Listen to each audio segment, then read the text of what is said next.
Funding for the Hinckley Report is made possible in part by the Cleone Peterson Eccles Endowment Fund.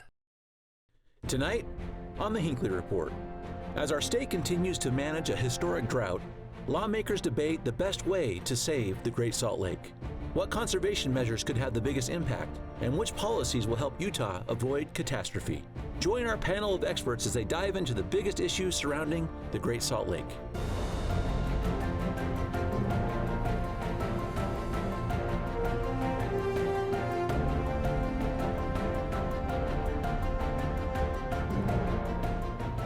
Good evening and welcome to the Hinckley Report. I'm Jason Perry, Director of the Hinckley Institute of Politics.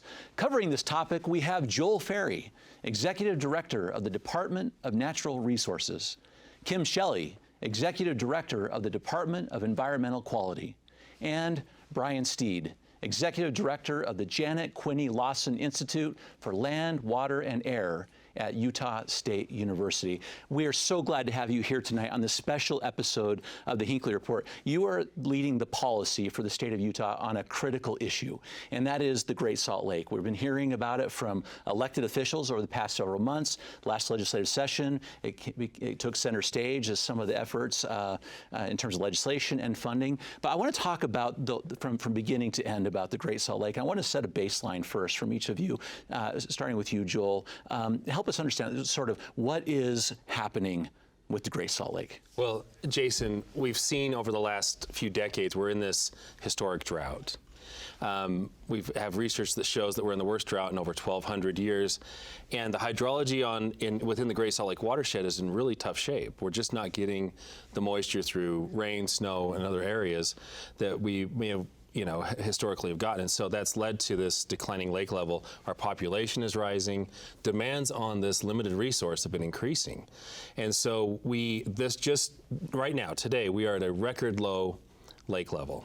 Last year, in October, we hit a low that hadn't been hit since 1964.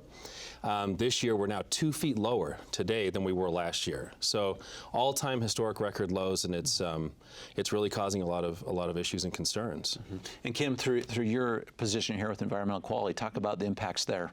Yeah, absolutely. So as our state continues to aridify or be, experience things related to rising temperatures and heat and things like that that are reducing the amount of water in our lake beds, we are experiencing more dust. Not only from the Great Salt Lake, but from other areas such as farm fields, transportation. As we have more population along the Wasatch Front, dust and particulate matter is a real concern for us, and as well as the Great Salt Lake when we think about the salinity and the economic impacts and the important food chain that provides for flyover birds, et cetera. It's such an important resource that is being impacted from many areas. So true. It's one that has impacts on everyone in the whole state of Utah, which is, I think, why we're talking about it.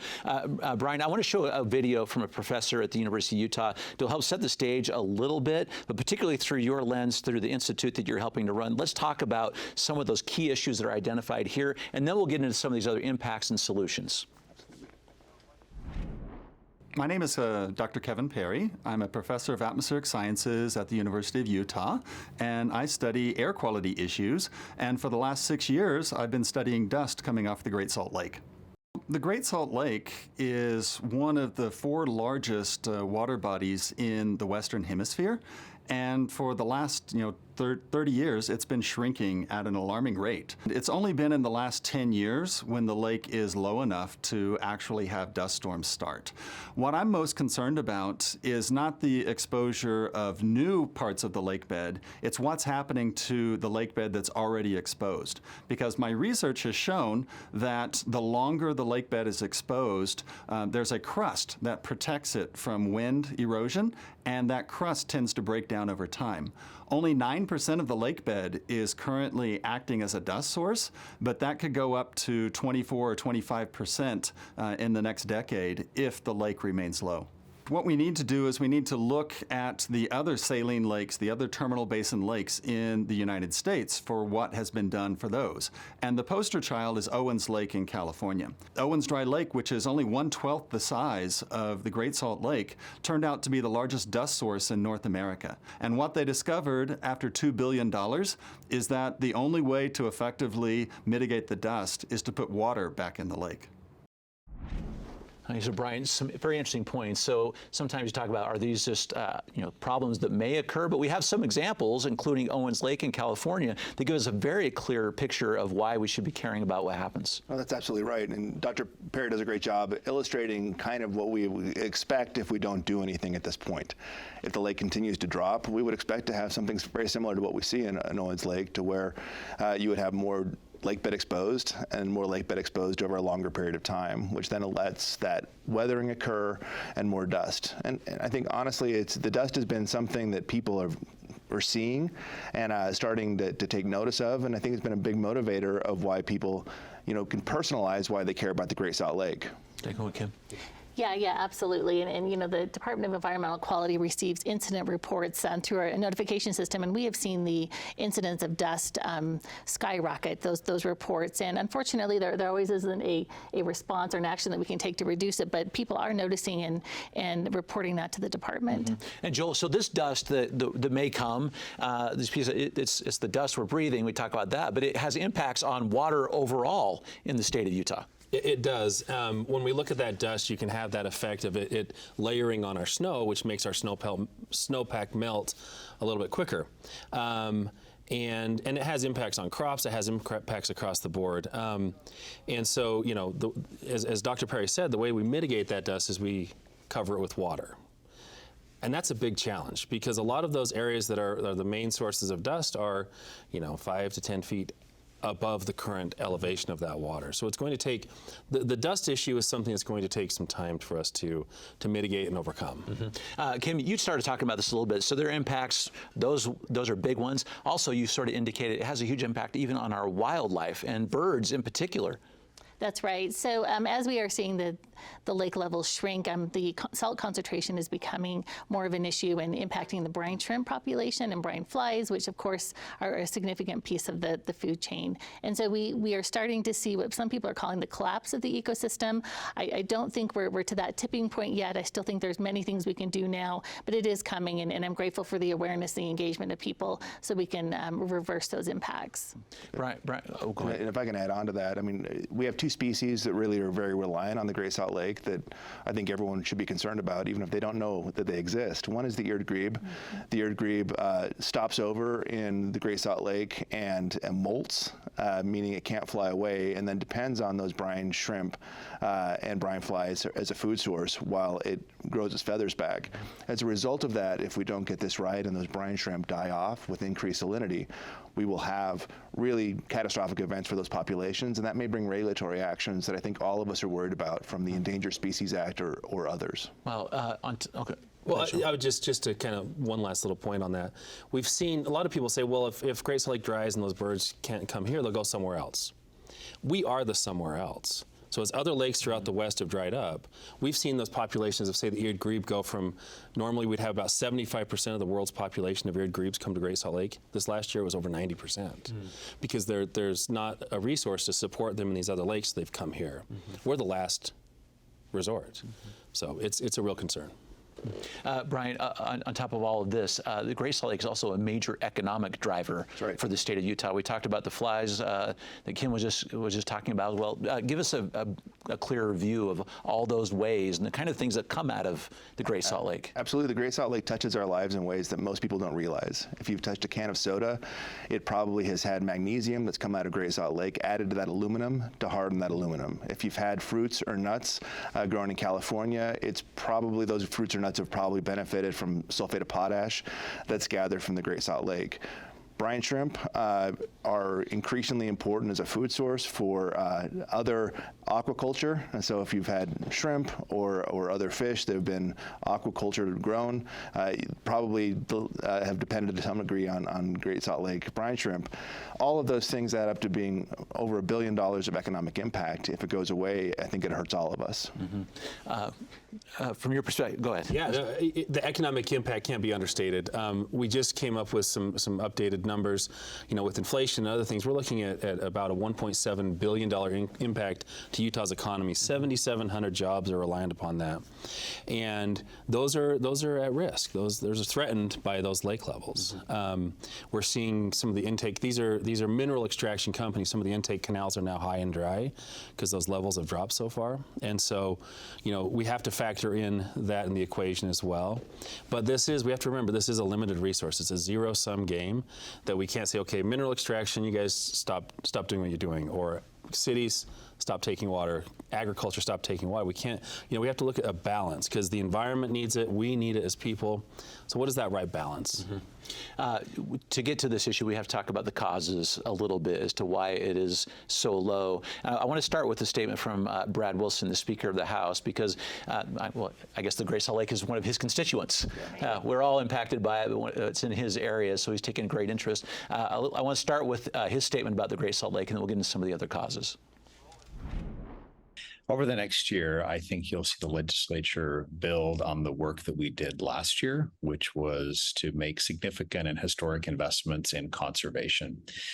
We moved mountains literally last year in terms of investment, mountains of investment to make a difference in terms of water and our needs in the future. But there's a lot more to be done. Up until now, until recently, when we passed some legislation this last session, the Great Salt Lake has never actually had its own water. It's just been the recipient of whatever water is left in the system. But we're actually changing that, and we're allowing the Great Salt Lake, and in fact, investing in making sure the Great Salt Lake owns some of its own water so that it's got a seat at the table. So Ken, this is such an interesting point that he's making right there. I mean, so this is a terminal lake, and water's coming from somewhere else, but the bottom line is it needs water. So talk about that, about how we give the Great Salt Lake a seat at the table. I think those are his words. Well, that's a very interesting concept, and one that people have talked about in the past, but I'm grateful that the Speaker is elevating it and amplifying that message, because it is so important to have the Great Salt Lake, who has given so much to the state, to have a seat at the table and be considered in some of the policy decisions that are happening. One thing is there are many stakeholders in this. So of course we have folks that are focused on the environmental side, water use, agriculture, et cetera, that really feel strongly about their positions. And I think one thing that the state can do is bring everyone together and have solutions that will work for everyone.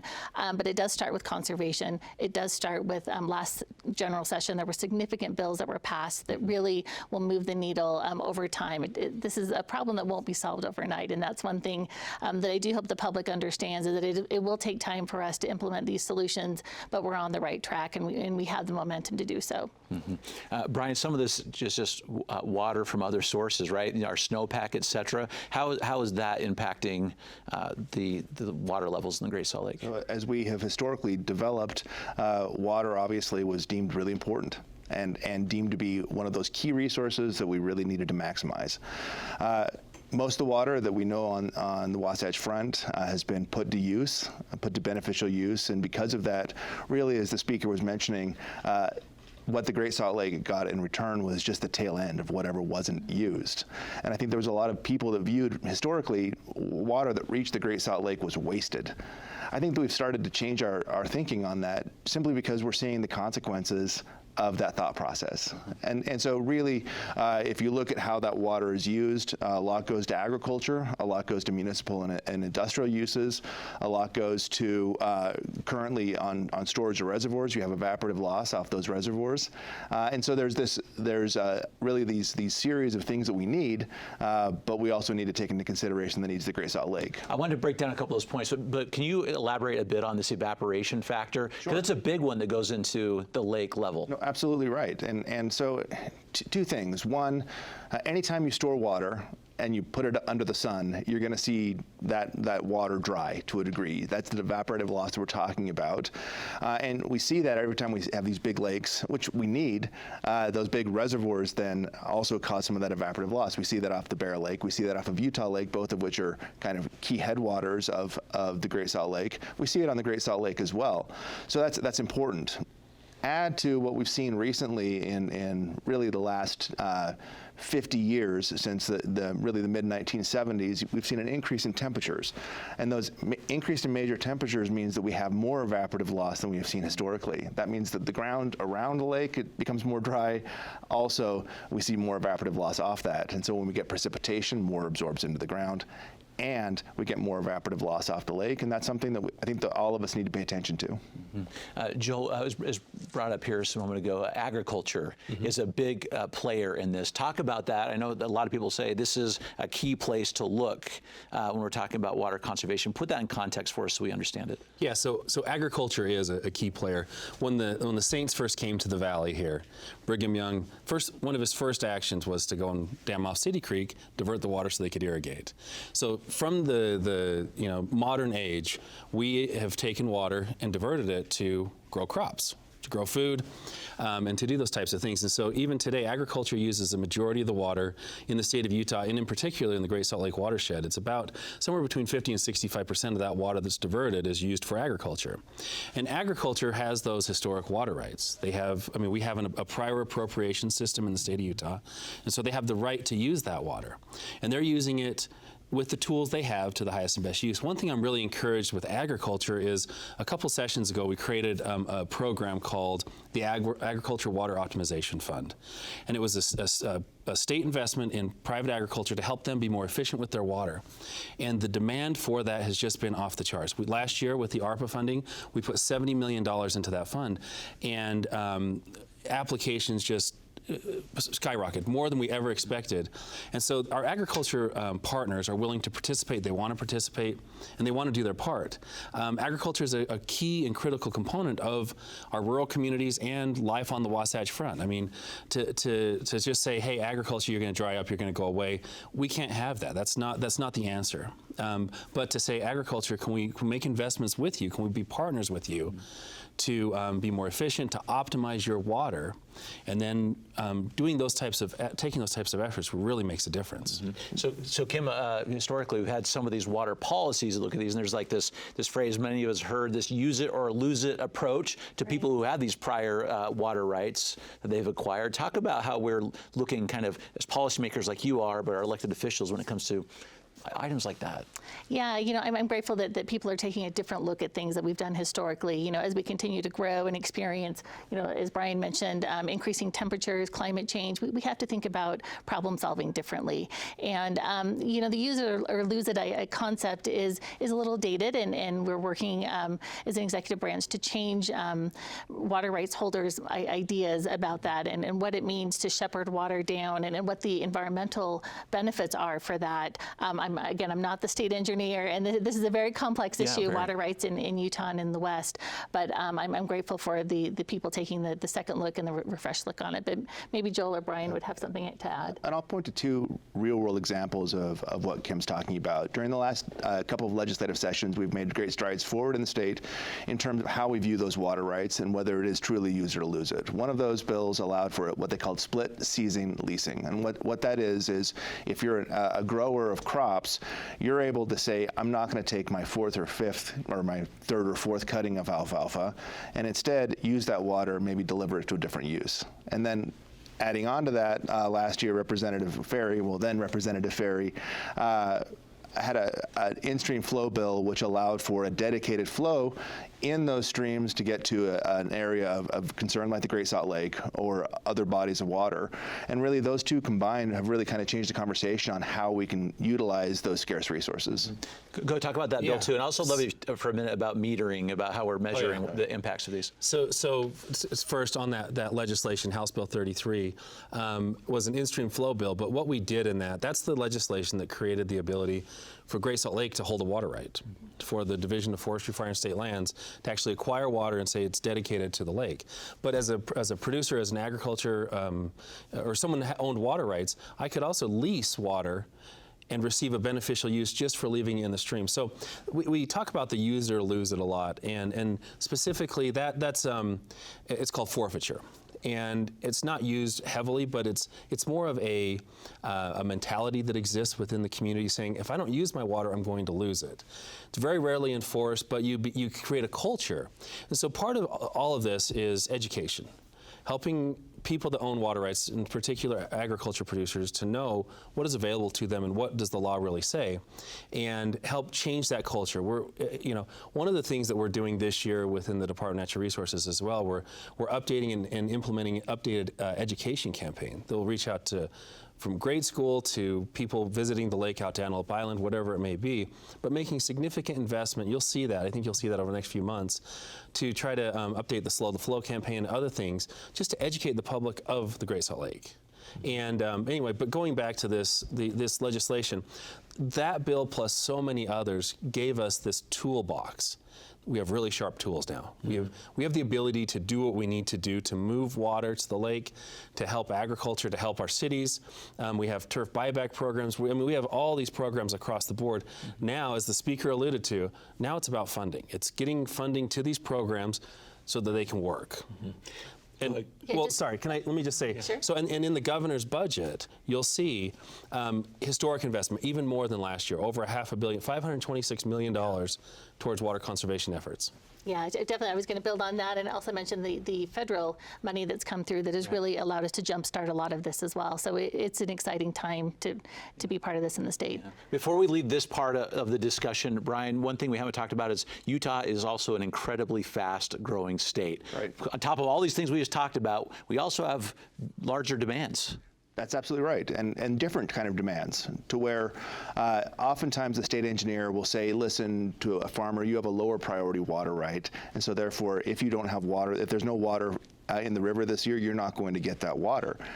It's much harder to do when you have a city. It's what we call hardened demand. And that hardened demand, then you're turning off people's faucets. And so we really have to, when we're growing, be a lot more conscientious about the policies we adopt in our cityscapes to make sure that we're not growing in a way that we're misusing our water. And I think that all of us have become accustomed to kind of these broad swaths of Kentucky bluegrass around a lot of our areas. We're probably going to see less of that in the future. And I think that we're probably going to have to adapt the way we grow in order to really live within the means of the water that we have. Okay, I want to end in the last couple of minutes talking about what we can do going forward and why it's still time. Kim, and I want to go back to Professor Perry, Dr. Perry, for one moment with some comments he's made about what we can do going forward, and then I want to talk about some legislation that's coming. Yeah. I've talked to many, many people, and 3 years ago, very few people knew about the risks associated with the shrinking Great Salt Lake. And now, through outreach and public education, many people are becoming aware of that. And that awareness has spurred an effort and urgency on the state level. So the collective will of the people has made a difference. But that being said, every drop of water counts. That every drop that we can conserve is another drop that can make it to the Great Salt Lake. People ask me, what's the worst case scenario associated with the dust? The dust itself is a short-term hazard. When the dust plumes come off the lake, you can shelter in your home. You can put on an N95 mask, and you can prevent your exposure to the dust fairly readily. So we don't have to leave. But what it does do is it puts pressures on our already challenged air quality, so that instead of just having wintertime and summertime air quality problems, we might have year-round air quality problems because the dust is most likely to occur in the spring and the fall. One thing that many Utahns haven't had the opportunity to do is to go out and visit the Great Salt Lake. It's an absolutely crown jewel in the western U.S.